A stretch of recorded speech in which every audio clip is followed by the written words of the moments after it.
Well, for more on this company and whether or not it can recover from the sudden downfall of the CEO, I want to bring in Peter Firestein. He's a corporate advisor in reputation management and also author of the book Crisis of Character, Building Corporate Reputation in the Age of Skepticism, and how much that skepticism has risen during this time. Okay, Peter, I want to get first your take on how HP has handled this so far. Are they close to putting this issue to rest, this Hurd part of it?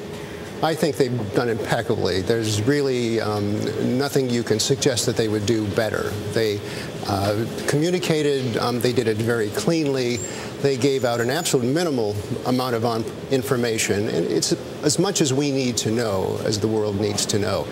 It's kind of a testimony to Mark Hurd himself that these processes were in place and the board was prepared to do it in this way. But aren't there still some questions, though? I mean, you know, was there or was there not sexual harassment? There appears to be from both sides now that there wasn't. So what is really the reason? Is it really about $20,000 in expenses, or is there something more? It's clear there's a lot more.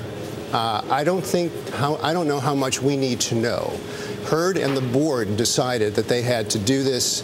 That should be enough for the market and for the public. If Hurd is... You mean so what we don't know is not material to the company, that you're confident? I am confident that it's not. I'm also confident that Hurd is a good enough manager to do what all managers do, and they create an entity that will survive them, that will last without them. And we see the beginnings of that in the way the board has handled his exit. And I think that those who are forecasting a decline of HP will see a decline near term in the market price, for example.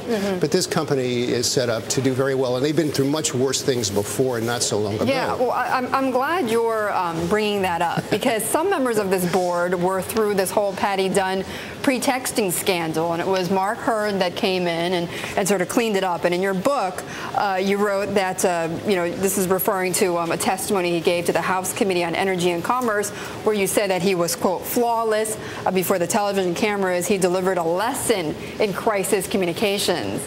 Oh, how it all circles back. You know, you couldn't do it any better, but I would remind you that he said something in that testimony which does circle back.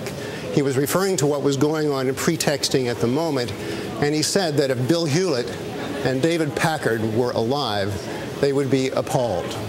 Now, we don't know what they would be saying today as well, but it's kind of sad that that moment where he revived the company has had its denouement in this episode. Right, but doesn't that raise these questions as to why does this keep happening at Hewlett-Packard? Are there some governance issues, you know, we're not addressing? I don't think it's a Hewlett-Packard problem. I think this is something that we are experiencing in this culture and in this business culture, where a gift from managing and intellectual achievement does not necessarily advertise a personal ability to manage oneself perfectly. The people of the state of New York elected Eliot Spitzer, but they didn't get him. He's still as talented as he always was. President Obama chose General McChrystal to lead us in Afghanistan. He's a talented man. We've lost them. Essentially, people are human. They make mistakes. Exactly. Their emotions get the best of them. And when they come to leadership, it is a personal quality that they have to bring to it. Okay. Peter, thanks so much for shedding some light on this. Appreciate it. My pleasure. Peter Firestein.